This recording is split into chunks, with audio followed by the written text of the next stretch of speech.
저한테 우리 한 잔만 더 할래? 이러대요. 한 잔 더 하게 된다면 분명 뭔가 일이 생길 것만 같은 느낌이 들었습니다.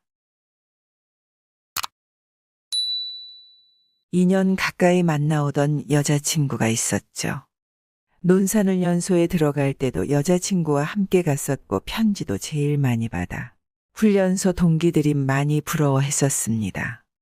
또 서로가 첫 상대였기에 뭔가 더욱 애틋하고 소중한 존재였네요. 그리고 신촌, 홍대, 명동, 이태원, 여의도, 가평 이렇게 좋은 곳들도 난생 처음으로 가봤고 여의도 불꽃 축제도 봤고 남산에서 사진도 찍어보고 처음으로 뮤지컬도 보고 비행기 타고 제주도로 여행도 가보고 만나는 동안 시간 가는 줄 몰랐어요. 그러던 어느 날 입대 영장이 날라온 겁니다. 처음엔 헤어지자고 했어요. 주위에서도 그랬고 서로 힘들어질까봐. 근데 여자친구가 먼저 노력해보겠다고 기다린다고. 어찌어찌 미래에 대한 얘기를 많이 하면서 서로에 대한 애정이 생각보다 깊다는 걸 알게 돼요. 기다린다는 말을 굳게 믿고 군대를 갔습니다. 처음에 전화통화도 참 많이 했죠. 선임들 눈치 보이고 혼나기도 하고 그래도 여자친구 목소리가 듣고 싶고 한 달에 2번 여자친구가 면회를 와서 외박도 나가고 상병 때까진 참 좋았습니다. 근데 어느 순간부터 복학생 오빠들이랑 친해지기 시작한 거예요. 가끔씩 술도 마시고 밥도 먹으러 다니고 어느 자리에서든 한 남자와 함께 있는 걸 알게 되었죠. 그러다가 그 선배와 락 페스티벌도 다녀왔다고. 처음엔 그러다 정분난다. 남녀 사이에 선후배가 어딨냐며 걱정을 했더니 4살 차이 나는 아저씨라며. 그리고 친오빠처럼 친한 거라고 그럴 일 없다고 그러는 겁니다. 하지만 언젠가부터 내가 전화하면 귀찮아하고 빨리 끊고 싶어하고 자주 말 다툼을 하게 되고 이렇게 서로 조금씩 지쳐가고 있을 때 왠지 필이 딱 오는 거예요. 혹시 그 선배랑 바람났나? 며칠 일 안에 얘가 헤어지자고 할 것 같은 그런 안 좋은 느낌. 역시는 역시였네요. 헤어지자대요. 그 오빠가 자기 좋아한다고 고백했는데 그 오빤 자기 스타일도 아니고 맘에도 없었다고. 그냥 너 기다리는 게 정말 지치고 힘들어서 그러는 거라고 이러길래 알았다고 했죠. 솔직히 입대하고 여자친구한테 너무 미안했거든요. 옆에 있어주지도 못하는데 투정만 부리고 나 힘들다고 주말마다 면회 오라고 하고 이대로 놔주는 게 그녀를 위하는 거라고 생각했고 헤어질 때도 이렇게 말했습니다. 그동안 정말 미안하고 고마웠어. 그리고 진심으로 사랑했다고.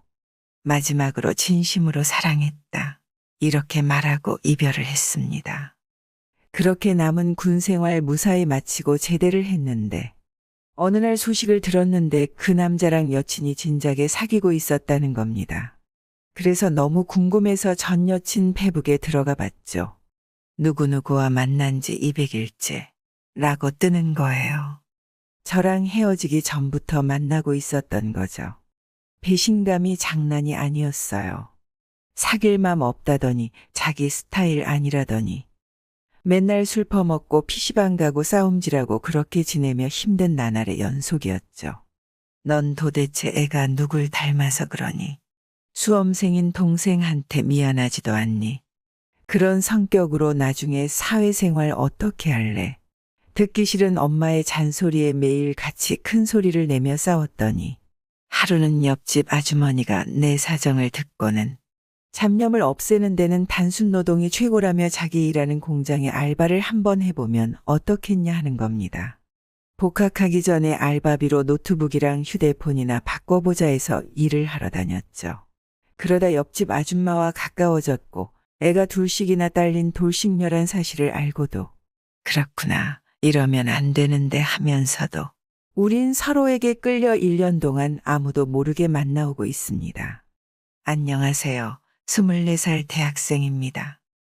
저희 집은 빌라인데 제가 군대에 있을 때 저희 옆집으로 딸 둘을 키우는 40대 초반의 아주머니가 이사를 왔네요. 돌싱이었고 공장에서 작업 반장을 하고 있었는데 복학 전에 방황하고 있던 내게 알바 자리를 소개시켜 주었죠. 옆집 아줌마와는 일하는 부서가 달라서 자주 마주치진 않았지만 오다 가다 얼굴 보면 간단히 인사만 하는 정도의 사이였어요. 처음엔 관심도 없었을 뿐더러 그냥 동네 아줌마라고 밖에 생각을 안 했었고, 공장에는 나와 말동무를 해줄 30대 초중반의 노처녀와 미씨 아줌마들이 차고 넘쳤으니 옆집 아줌마가 이성으로 성에 찰 일이 전혀 없었지요. 그리고 매일 밥도 같이 먹고 커피 마시고 하면서 같은 라인에서 일하는 32살 정숙이란 누나를 좋아하고 있었습니다. 그러던 찰나 회사에서 회식이 있던 날 사건이 터지고 말았죠. 돼지갈비집에서 다 같이 1차를 하고 맘 맞는 사람끼리 2차로 호프집을 가자는데 저는 갈 생각이 전혀 없었어요. 근데 제가 짝사랑하고 있던 정숙 누나가 절 붙잡더니 2차를 가자고 하길래 혹시나 뭔 일이 생기지는 않을까 하는 마음으로 따라갔죠. 그런데 내가 앉은 바로 앞자리에 이 팀의 작업반장으로 있는 옆집 아줌마가 있는 거예요. 창식이 사람들이랑 잘 어울리고 일도 잘한다고 우리 팀에도 소문났던데. 그런가요? 전 시키는 대로 했을 뿐인데. 그리고 일이 크게 어렵지가 않았어요. 그래, 암튼 열심히 해줘서 고마워. 우리 한잔하자. 그러면서 민정엄마와 이런저런 얘기를 나누었죠. 그러다 아줌마가 대뜸 이러는 거예요. 창식이 너 혹시 정숙이 좋아하니? 네. 순간 속 마음을 들킨 것 같아 깜짝 놀랐죠. 아니라며? 왜 그런 생각을 했냐니깐 돼지갈비집에서부터 내가 자꾸 정숙 누나를 심하게 쳐다보는 게 느껴졌다는 거예요. 그래서 전혀 그런 사이 아니라고 했더니 너 정숙이 좋아하면 안 돼. 갑자기 이러는 겁니다. 그래서 왜요? 하니깐. 사실은 정숙 누나랑 공장장님이랑 비밀 연애를 하고 있대요. 혹시 내가 정숙이 좋아하다 상처받을까봐 말해주는 거라며. 그 소리를 듣고 정숙 누나를 찾아보니 공장장 옆자리에 앉아 있는데 그 모습에 완전 현타가 오는 겁니다. 내가 지금 이 자리에 왜 있는 거지? 그렇게 한참 속상하던 중에 3차로 노래방을 가자는데 호프집에서 내내 공장장 옆에 붙어 있던 정숙 누나가 갑자기 나한테로 오더니 노래방을 가자는 겁니다. 알고 보니 두 사람의 비밀 연애에 제가 연막 같은 존재였던 거죠. 그리하여 우여곡절 끝에 노래방에도 함께 가게 되었습니다. 근데 한 30분쯤 신나게 놀다 보니 갑자기 쉬어가는 타임이라며 몇몇 사람이 브루스를 추었는데 공장장과 정숙 누나도 한쪽 구석에서 추고 있더군요. 그래서 저도 홧김에 그만 민정엄마한테 가서 아줌마도 저랑 브루스 쳐요. 하며 손을 잡아 끌었더니 호호호. 내가 젊은 총각이랑 이래도 되나 몰라 하면서 다가오는 겁니다. 얼떨결에 같이 추긴 했는데 둘 다 민망하긴 마찬가지였죠. 그렇게 3차 노래방도 끝나고 집으로 가는 길은 같은 빌라에 사는 민정엄마와 자연스럽게 택시를 타게 되었고요. 택시 뒷좌석에 나란히 앉아가는데 노래방 때와는 달리 너무 조용해서 둘 다 뻘쭘하니 창문만 보고 있었습니다. 막상 집 앞에 도착을 하니 그녀가 이대로 헤어지기엔 뭔가 허전하다면서 저한테 우리 한 잔만 더 할래? 이러대요. 한 잔 더 하게 된다면 분명 뭔가 일이 생길 것만 같은 느낌이 들었습니다. 그 짧은 시간 동안 5만 가지 생각이 다 들더군요. 나이 차가 너무 많이 나서 안 돼. 애가 둘이야. 절대 안 된다라는 생각이 들었지만 술이 들어가니까 이성보다 본능이 먼저였던 거죠. 여자친구와 헤어진 지도 꽤 되었고 한참 외로움을 느낄 때였으니깐요. 더군다나 짝사랑하던 정숙 누나에 대한 배신감과 함께 홧김에 브루스를 쳤던 그 감정과 뒤섞여 복잡한 심경에서 하룻밤을 보내고 말았습니다. 그녀는 그 회사에서 여전히 일을 하고 있고 저는 알바를 그만두고 대학에 복학을 했죠. 그리고 동아리 후배와 이쁘게 연애도 시작을 하였는데 지금까지도 민정엄마와 일주일에 2번 만나 데이트하는 사이로 지내고 있네요. 처음엔 언제든지 헤어질 수 있는 만남이라고 여겼는데 정 때문인지 몰라도 막상 그녀와의 이별이 쉽지가 않아 고민입니다. 시간 나면 저녁이라도 대접하고 싶은데 괜찮으시겠어요? 뭐야, 지금 나한테 데이트 신청이라도 하는 거야. 그녀는 내 눈에서 어떤 욕망을 일궈냈을지도 모른다. 한창 랜덤 채팅이 유행이었을 때 친구 녀석 하나가 채팅으로 만난 여자와 사귀었는데 우리들한테 소개도 시켜주고 몇 번 술자리도 가졌어요. 그때는 공부에 집중하느라 별 생각 없이 그런가 보다 하면서 지냈는데 막상 친구가 그 여자애랑 만나고 다니며 즐거워하는 모습을 가까이서 지켜보니까 어느 순간 이성에 대한 호기심도 급증하고 부럽기도 하고 그러는 거예요. 그래서 나도 그 친구를 통해 소개받은 여자애랑 연락하고 지냈는데 점점 좋아져서 내가 한번 만나자 해서 밥 먹고 노래방 가고 했었는데 그녀랑 집도 가까워 자주 볼 수 있었고 남친이랑 헤어지고 솔로로 지내고 있던 터라 우린 급속도로 가까워졌어요. 그녀는 아버지가 어렸을 때 사고로 돌아가셨고 홀어머니랑 남동생이 한 명 있는 가정이었습니다. 어머니가 일하느라 바빠 집을 자주 비웠는데 그때마다 그녀 집에서 영화 보고 치킨 피자 배달시켜 먹고 거의 집에서 공부하며 데이트도 함께 했습니다.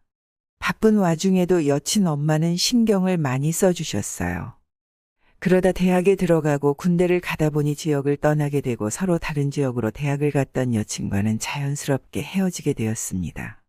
제대 후 복학 시기와 타이밍이 안 맞아서 복학을 하지 못한 채 약 6개월 정도 고향 집에 내려와 있어야만 했습니다. 매일 같이 PC방에 출근하고 해 빠지면 술 먹고 집에 들어오는 그런 나날이었죠. 그러다가 우연히 길을 가다가 예전에 사귀었던 여친의 남동생을 만났습니다. 벌써 대학생이 되었다고 하더군요. 반갑다고 이런저런 이야기하면서 누나는 잘 있냐고 물었더니 학교 생활 잘하고 있다더군요.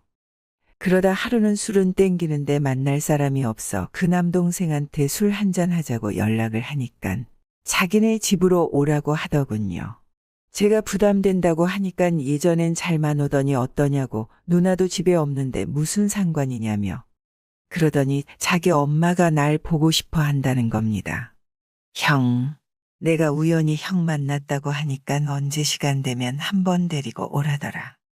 엄마가 형 많이 보고 싶대. 정말이야, 아줌마가 먼저 나 보고 싶다고 말한 거야. 당연하지. 예전부터 우리 엄마가 형 많이 챙겼잖아. 생각 안 나? 맞지. 희정 아줌마가 마치 날 아들처럼 대했었지. 아줌마가 보고 싶어 한다고 해서 예전 추억도 있고 아줌마께 인사도 드릴 겸해서 예전 여친 집으로 갔습니다. 근데 그 동생이 왜 자꾸 집으로 오라한 줄 알겠더군요. 예전에는 1층이 슈퍼마켓이었는데 치킨 호프집으로 바뀌었더라고요. 시간이 밤 9시쯤 되었는데 희정 아줌마가 날 보더니 환하게 웃으시면서 아주 반갑게도 맞아주시는 겁니다. 여전하시더군요. 아줌마, 그동안 잘 계셨죠? 그래, 나야 잘 있었지. 너 진짜 오랜만이다. 서울 명문대에 입학했다며 늦게나마 축하해. 아주머니도 여전하시네요. 요즘도 요가하러 다니세요. 그녀는 45세로 젊었을 땐 요가 강사로 나이가 들어서도 하루에 2시간씩 요가로 몸과 마음을 단련시킨다고 전해 들어 익히 알고 있었다. 그럼 요즘도 꾸준히 하지. 너도 알잖아 나 운동 중독인 거. 호호. 그럼요. 잘 알죠. 하하. 제대한 지 얼마 안 되었다더니 상남자 다 돼서 돌아왔네. 이제 아줌마랑 연애해도 되겠다. 예. 그리고 아줌마는 오늘 술값 공짜라며 생맥주와 치킨을 테이블에 세팅해 주셨고 시간 날 때마다 저희 테이블로 와서 한 잔 따라주고 한 잔 받아 마시고 하셨습니다. 약간 취기가 오르자 동생은 대학생활 얘기를 하며 신나서 떠드는데 나는 계속 아줌마 생각만 나고 좀 전 연애해도 되겠다가 무슨 뜻이지 하는 생각만 하고 있었습니다. 물론 그땐 술이 좀 취한 상태였죠. 아줌마는 안주를 더 준다고 똥집 튀김을 가져다 주었는데 안주에는 관심이 없고 자꾸 얼굴만 쳐다보게 되는 겁니다. 그리고 뒤늦게 합류한 아줌마와 늦게까지 술을 마시다 시간이 늦어서 자고 가라고 해서 알았다고 하고 가게 문 닫고 집으로 올라가 칫솔 꺼내주길래 양치질하고 대충 씻고 동생 방에 먼저 누워 있었습니다. 그러다 스르륵 잠이 들어버렸죠. 자다가 순간 잠이 깼는데 시간을 보니까 새벽 6시더군요. 시간을 왜 기억하냐고요. 그날의 기억은 아직도 생생히 기억이 납니다. 일어나 보니 동생 놈은 옆에 떡실신했더군요. 소변을 봐야 할 것 같아서 나가보니 아줌마가 거실 바닥에서 흰색 요가복을 입고 운동을 하고 계셨습니다. 그 모습에 한참 넋을 놓고 쳐다보게 되었죠. 아줌마, 이 시간에 무슨 운동이에요? 요즘 코로나 때문에 새벽 운동을 집에서 하고 있다더군요. 새벽에 일어나 러닝머신 30분 정도 하고 요가를 하는데 남들보다 2시간만 잠자는 시간을 줄이고 새벽 시간을 활용하는 게 꾸준한 몸 관리를 할 수 있는 비결이라며 갑자기 너도 와서 아줌마랑 같이 요가할래? 그러대요. 잠도 덜 깬 상태에서 생각할 겨를도 없이 네라고 대답을 했지요. 그러고 우선 가볍게 스트레칭을 해야 한다며 기본 요가 자세를 취할 때마다 그녀는 내 모습이 우습다며 깔깔거리며 즐거워했다. 살면서 내가 몸치란 게 감사한 적은 그때가 처음이다. 약 1시간가량 그녀에게 요가를 배우는 시간이 내겐 아주 즐거운 시간이었다. 저 때문에 운동도 제대로 못하시고 어제 공짜 술도 얻어먹었는데 시간 나면 저녁이라도 대접하고 싶은데 괜찮으시겠어요? 뭐야, 지금 나한테 데이트 신청이라도 하는 거야. 그녀는 내 눈에서 어떤 욕망을 읽어냈을지도 모른다. 하지만 그 욕정이 번들대는 눈은 내 의지로 감출 수 없는 법이다. 근데 의외의 대답이 흘러나왔다. 요즘 맛있는 초밥집 하는데 거기서 술 한잔하자 그럼. 호호호호. 초밥집은 한산했다. 수요일인데다 밤 10시였으니 뭐. 그곳이 요즘 떠오르는 맛집이라더라. 초밥과 술을 함께 시켰다. 혹시 운동하는 분인데 술 마시면 안 되는 거 아니냐는 내 얄팍하기 짝이 없는 물음에 그녀는 조용히 미소만 지을 뿐이었다. 서비스로 나오는 튀김에 우동까지 굉장히 많이 먹었다. 스시집에서 나온 시간이 10시쯤. 술이 좀 돼서 얼굴이 벌건 그녀에게 맥주라도 한 잔 더 하시겠냐고 물었다. 볼이 발그레해진 그녀는 고개만 끄덕이고 내 뒤를 따른다. 나는 그때 오늘의 성공을 어느 정도 예상했다. 안녕하세요. 25살군 제대 후 복학을 앞둔 대학생입니다. 홀아버지 밑에서 넉넉지 않은 가정 형편의 학교에 입학하고 지금까지 사교육을 한 번도 받아본 적이 없던 내가 재수 끝에 서울대에 합격을 하였습니다. 공부하느라 힘들 텐데 밥 잘 챙겨 먹고 다녀. 중학생 때 돌아가신 어머니를 대신해 여친의 엄마였던 희정 아줌마가 6개월 넘게 제 뒷바라지를 해주었습니다. 공부에 집중할 수 있도록 많은 도움을 주었죠. 매일 점심 식사를 챙겨주셨고 공부하느라 고생이 많다며 보양식이나 피곤할 때 먹으라며 비타민도 챙겨주고 그랬어요. 마치 수험생 아들을 둔 엄마처럼요.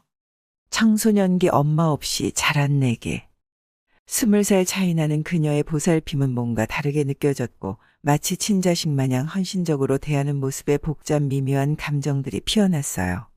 그러다 보니 나도 모르게 그녀에게 정 아닌 정이 들기 시작했습니다.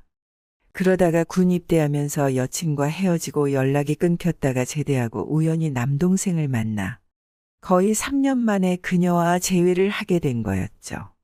그동안 너무 고마웠다고 대학 입학하고 여친과 헤어지는 바람에 제대로 인사도 못 드려 죄송했다며 저녁 식사라도 대접하고 싶다 했더니 초밥집을 가자더군요.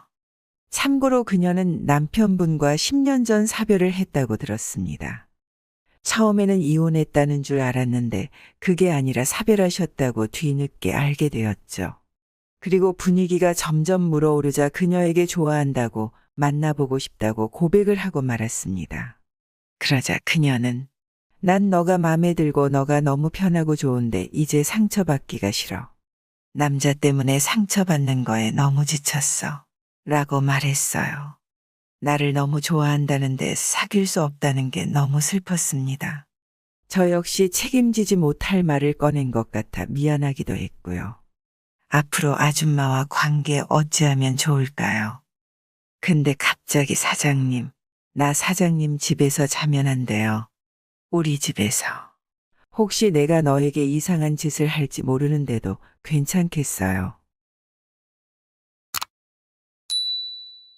안녕하세요. 저는 40 초반이고 대학 동창 아내와는 결혼 10년 차에 두 자녀를 두고 있습니다.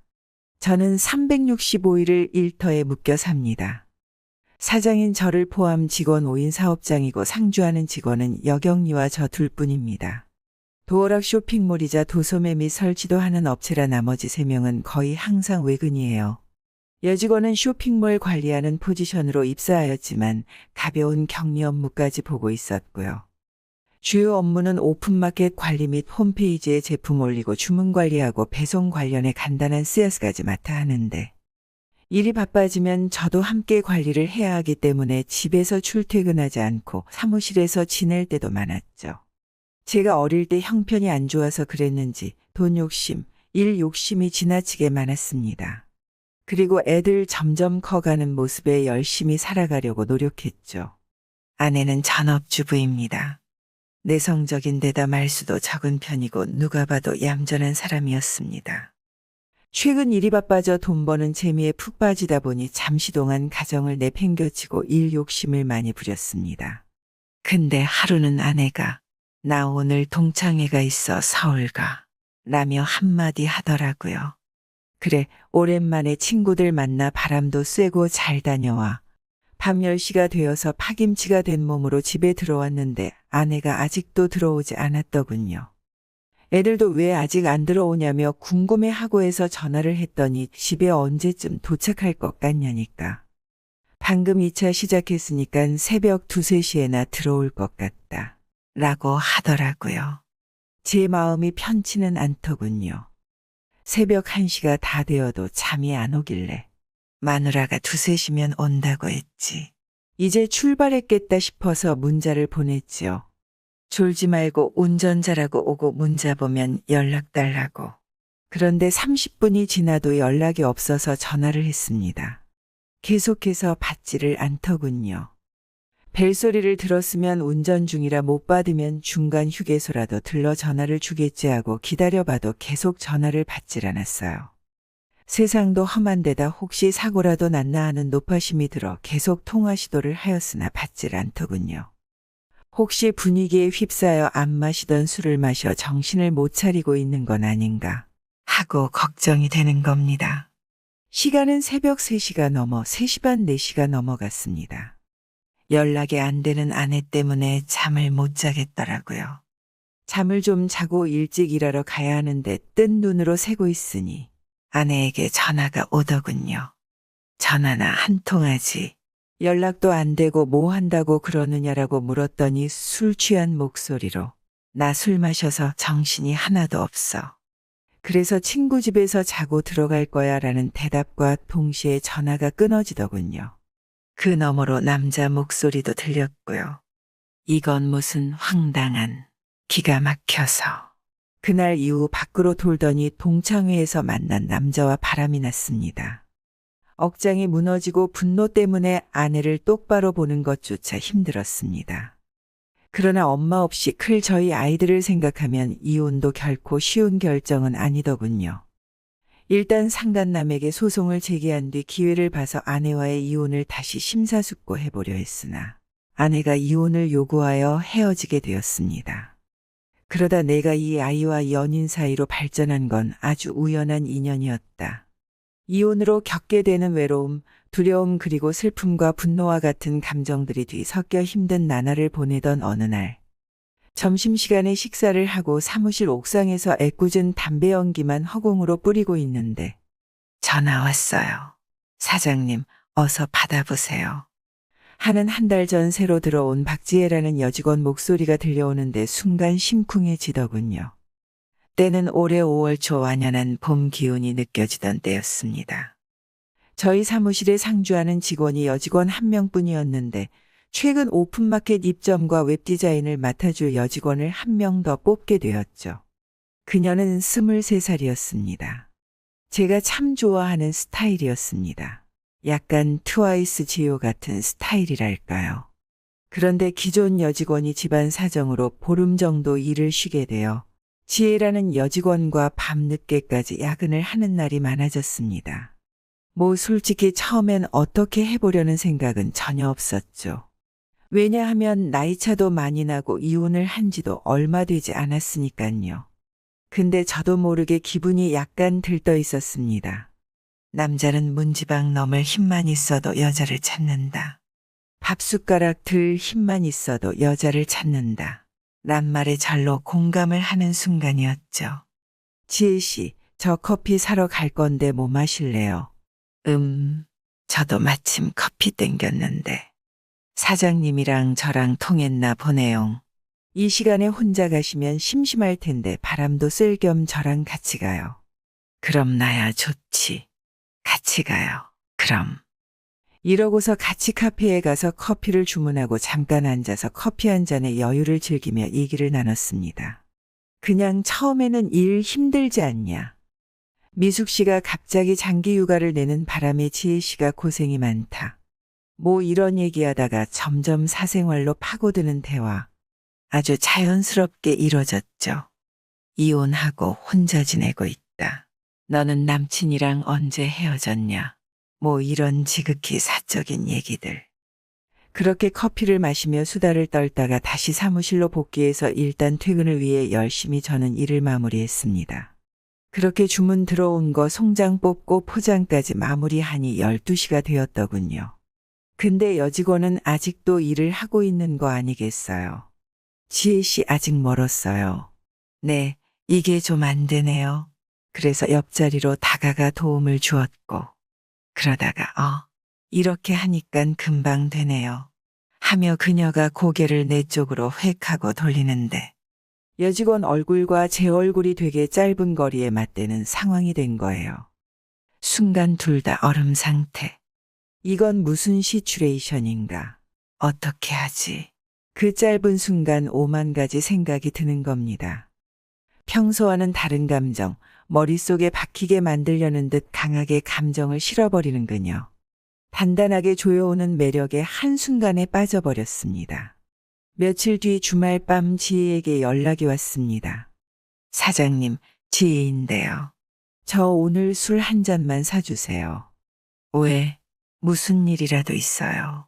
나는 차를 천천히 그녀 집 방향으로 돌리며 물었다. 차에 올라타며 아무 말도 없이 눈물을 흘리기에 지혜 씨, 대체 무슨 일이야? 하고 또 묻자. 저희 아빠가 바람나서 엄마랑 이혼한대요. 저는 앞으로 누구랑 살아야 하죠? 응응응 하고 울기에 등을 두드리며 그만 울어 예쁜 얼굴 흉해져. 그러고 근처 호프집에 들러 생맥을 마시며 이런저런 얘기를 나누었죠. 근데 갑자기 사장님, 나 사장님 집에서 자면 안 돼요. 우리 집에서. 혹시 내가 너에게 이상한 짓을 할지 모르는데도 괜찮겠어요?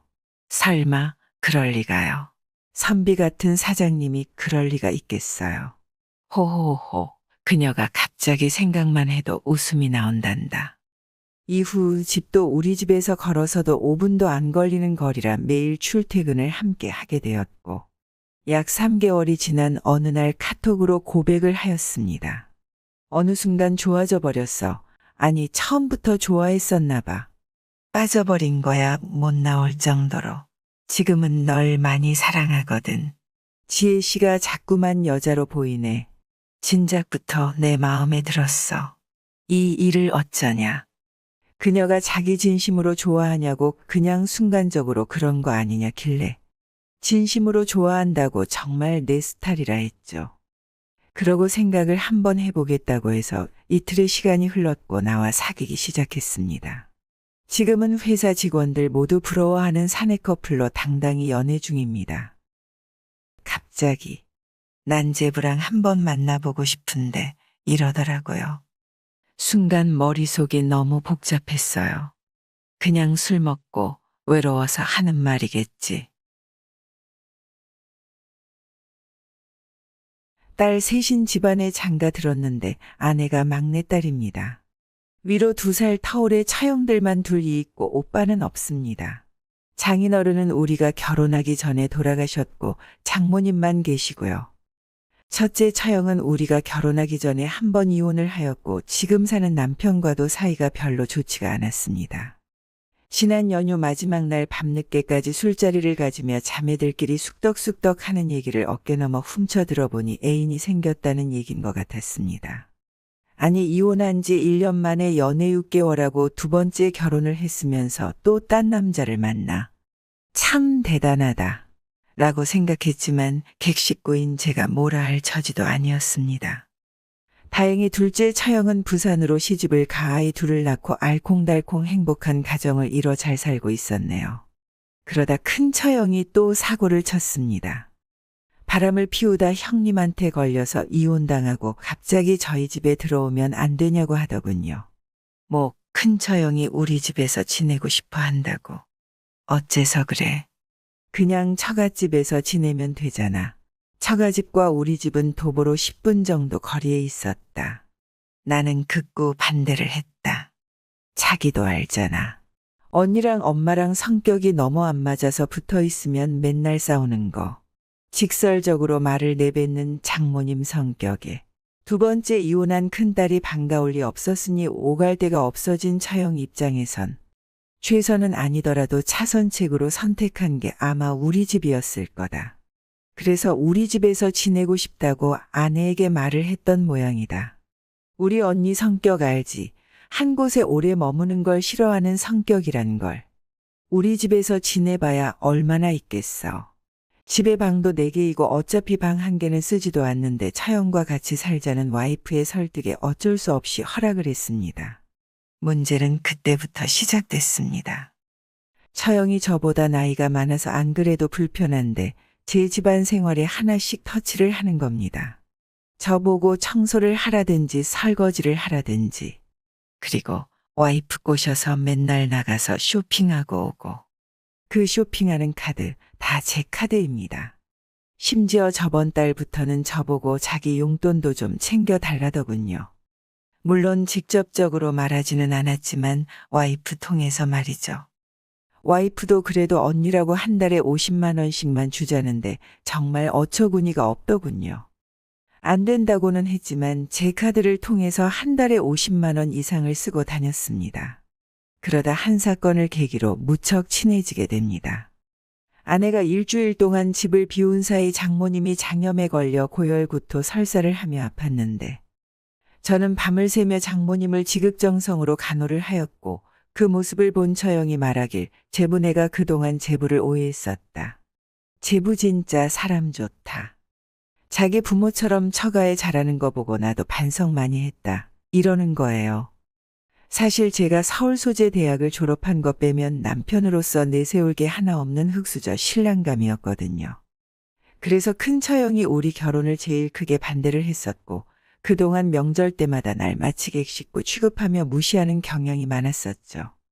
큰 처형이 밖에서 약간 취해 들어오긴 했지만 진심인 것 같았어요. 그러면서 제부 요즘 사업이 잘 풀려서 그런가 얼굴도 예전보다 훨 좋아진 것 같고 옷 스타일도 좋다. 매번 서먹하게만 대하던 처형에게 갑작스런 칭찬을 들으니 그간 처형과 못했던 대화가 본물처럼 터져버린 거죠. 그때가 밤 11시인데 처형은 술이 아쉬운지 집 앞 호프집으로 가자고 끌고 나가길래 따라 나갔다가 처형이 먼저 앞으로 둘이 있을 땐 누나라 부르라면서 그동안 살갑게 못 챙겨줬던 거 2배로 갚으면 살겠다고 해서 정말 10년간의 증오가 눈 녹듯 사라지더라고요. 그러다 처형은 완전 꽐라 직전 나보고 우리 제부네가 미워해서 미안해 이러고 아예 일어나지 못하고 있길래 호프집의 문을 닫는다니 별 수 있나요? 남아 도는 게 체력인데 처형을 들쳐업고 집으로 돌아왔죠. 이후 처형과는 아주 절친한 사이가 되었습니다. 안녕하세요. 5살 연하의 아내와 결혼한 올해 42살. 경기도 파주 쪽에 살고 있습니다. 저희는 결혼 10년 차, 초등학교에 다니는 딸이 하나 있습니다. 직장 내 사내 커플이고 2년 동안 연애를 했죠. 아이가 6살이 되었을 무렵 같은 동네에 사시는 장모님께서 감사하게도 아이를 직접 돌봐주시겠다고 하셔서 집사람이 다시 일을 다니게 되었습니다. 그리고 장모님께서 아침에 오셔서 저녁에 가시면서 아이를 전적으로 돌봐주시고 집안 살림도 챙겨주셨습니다. 그런데 결혼 전부터 술이라면 사죽을 못 쓰던 애 엄마는 복직과 동시에 지금까지 각종 술자리를 만들어 2주에 한 번씩은 동료들과 술을 마시고 그중 2번에 한 번은 만취해서 새벽에 귀가하는 추태를 보였습니다. 제가 아내를 다그치면 숨 쉴 구멍이 없다. 힘들다. 사는 게 재미가 없다. 매일 마시는 것도 아닌데 당신이 좀 참아주면 안 되는 거냐? 라고 했습니다. 그러다 의도치 않게 아내가 둘째를 임신하게 되면서 두 사람 관계도 잠시 동안 화해 모드로 돌아섰지만 하지만 얼마 가지 못해 아내가 유산을 하게 되면서 두 사람 사이가 점점 악화되기 시작했다. 서로를 비난하고 니 탓 내 탓을 하며 자신의 잘못은 뒤로한 채 자신의 이기심만을 추구하게 되면서 우리의 관계는 점점 악화되어 갔고 화목했던 가정이 불행해지기 시작했습니다. 그리고 이혼을 하게 된 거죠. 처형은 이혼 직후 우리 집에서 6개월 정도 지내다가 서울 강남 쪽에 직장을 구하게 되면서 근처 오피스텔을 얻어 지내고 있었는데 사람 일이란 게 참 아이러니하게 이혼하면서 2번이나 이혼한 처형에게 가장 많이 위로를 받았다. 그리고 나보다 4살이 많았지만 친누나처럼 때론 친구처럼 카톡을 하며 이혼 후에도 꾸준히 연락을 하며 지냈습니다. 그날도 처형에게 먼저 연락이 왔다. 제부 안녕. 오랜만이네. 안녕하세요. 요즘 어떻게 지내세요? 그냥 그래. 회사 생활에 적응하느라 바빠서 시간이 빠르게 지나갔어. 제부는 요즘 어떻게 지내? 한숨을 내쉬며 그냥저냥 잘 지내고 있죠. 이혼하고 정신이 없었지만 이제는 새로운 삶을 한번 시작해 보려고요. 그래, 혹시 새로운 사람이라도 만난 거야? 아직 그럴 여유는 없죠. 하하. 그리고 처형이 항상 먼저 연락해줘서 너무 감사해요. 그래, 제부 혹시 서울 오게 되면 언제든지 연락해. 우리 얼굴 안 본 지도 오래됐잖아. 네, 감사합니다. 그럼 언제든지 연락해도 되는 거죠? 그럼요. 제부 연락 기다릴게요. 며칠 뒤 서울에 볼 일이 있어 나갔는데 마침 그 지역이 처형이 살고 있는 강남과 꽤나 가까운 곳이었다. 그녀에게 카톡을 보냈다. 서울에 와 있는데 저녁에 시간 되면 맥주나 한잔 할까요? 했더니 그녀가 7시에 퇴근한다고 해서 7시 30분쯤 강남에서 보기로 약속을 했다. 30분 먼저 약속 장소에 도착을 해 커피를 한 잔 마시고 있는데 오랜만이야 하며 어깨를 툭 치는데 바로 처형이었습니다. 잠시 얘기를 나누는데 처형 어떻게 해놓고 사는지 궁금하다고 했더니 갑자기 자리에서 일어나더니 날씨도 무지 더운데 제부 우리 여기서 이러지 말고 집 구경도 할 겸 자기네 집에서 배달 음식을 시켜 편안하게 한잔하자고 하는 겁니다. 저도 그러자고 했고 함께 집으로 갔습니다. 냉채족발을 시켜 소맥을 말아 마시며 이런저런 얘기를 나눴습니다. 살아가는 평범한 이야기부터 두 사람의 미래와 연애사까지. 그런데 뒤 돌아 생각해보니 차영과 이렇게 단둘이서 술을 마시며 얘기를 나눠본 게 그날 이후 처음이더군요. 그렇게 차영은 소파에 등을 기대고 저는 거실 바닥에 TV가 보이게끔 앉아있는데 화면을 보는 사이 차영이 자세를 고쳐 앉으시면서 무릎을 세워 앉는 겁니다. 그러면서 차영과 눈이 마주쳤는데 절 빤히 보고 있더라고요. 제부, 나랑 술 마시는데 TV가 눈에 들어와요. 약간의 눈웃음과 함께 흐흥거리는 콧소리를 내는데 약간 맥주 때문에 볼도 빨개져 있는데 순간 분위기가 묘해지더군요. 그렇게 한층 더 화기애애한 분위기로 이런저런 얘기를 하다 형님과 왜 이혼을 했는지 그런 얘기까지 흘러갔습니다. 알고 보니 처형이 외도를 한 이유가 부부 생활에 서로 문제가 있었나 보더라고요. 몰라 그쪽으로 관심이 없는 건지 좀 답답했어요. 제부는 어땠어요? 호호, 내가 이런 거 물어봐도 되나 몰라. 아니, 그게 하하하. 대답하기 곤란한 질문이라 멋쩍어 웃기만 했죠. 그런 분위기에 재미가 들었는지 나를 약간 놀리듯이 그쪽 얘기를 계속해서 물어보고 서로 툭 터놓고 비밀 하나씩 얘기하자 해놓고 비밀스런 얘기도 터놓게 되었죠. 그렇게 스스럼 없이 말하고 그러니 생각보단 어색하지 않게 대화가 흘러가더라고요. 그러다 술자리를 더 이어갔는데 갑자기 난 제부랑 한번 만나보고 싶은데 이러더라고요. 순간 머릿속이 너무 복잡했어요. 그냥 술 먹고 외로워서 하는 말이겠지. 저 정도 목소리와 행동이면 거의 만취 수준이었거든요. 그리고는 대답을 안 했죠. 그렇게 밤이 깊어 차영이 제부 밤도 늦었는데 주무시고 가세요. 이러는 겁니다. 대답을 못하고 있으니 둘 다 이제 돌싱인데 뭐 어때요. 그러길래 저도 에라 모르겠다 싶어 맘이 가는 대로 하고 말았죠. 근데 다음날 차영이 제부 내가 잠깐 미쳤었나 봐요. 어제 일은 하룻밤 실수로 서로 있기로 해요. 그러길래 그러자고 했지요. 이후에도 우린 아무렇지 않게 카톡을 주고받고 얼마 전에도 제부 괜찮으면 밥 한번 먹자길래 정말이지 물 만난 고기처럼 쪼르르 달려나가고 말았네요. 이렇게 만나오길 벌써 1년째네요. 저희 사이 어쩌면 좋을까요? 20살이나 차이 나는 돌싱녀와 부끄러운 역사를 한번 만들어 볼 텐가. 아님 아줌마가 무안해 하더라도 이건 아닌 것 같습니다. 하며 뛰쳐나올 텐가. 혼자 5만 가지 생각을 다 하고 있었는데. 나는 머리가 그리 좋은 것도 아니고 집안이 그리 잘 사는 편도 아니라 어릴 때부터 알바를 시작했어요. 편의점, 식당, 호프집 등 이곳저곳에서 다양하게 일한 경험이 있었죠. 그러다 군제대를 하고 복학하기 전까지 시간이 좀 붕 뜨길래 알바를 알아보았는데 코로나 여파로 알바 자리가 마땅치 않은 와중에 집 근처에 신규 오픈하는 식당에서 알바를 구한다길래 냅다 연락했고 면접 한번 보러 오라길래 냅다 달려갔죠. 홀 테이블은 그냥 형식적으로 1개 정도 갖춰져 있고 찜닭 배달을 전문으로 하는 그런 식당이었어요. 문을 열고 안으로 들어서자 문 열리는 소리를 듣고 좀 전 전화 통화를 했던 여성으로 보이는 아주머니 한 분이 주방일을 보시다가 해바라기가 그려져 있는 앞치마를 벗어 던지고는 홀로 나오면서 알바 면접 보러 오셨죠.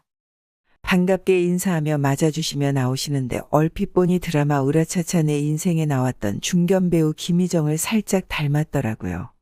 네, 좀 전에 통화했던 사람이에요. 여기 잠깐 앉으세요.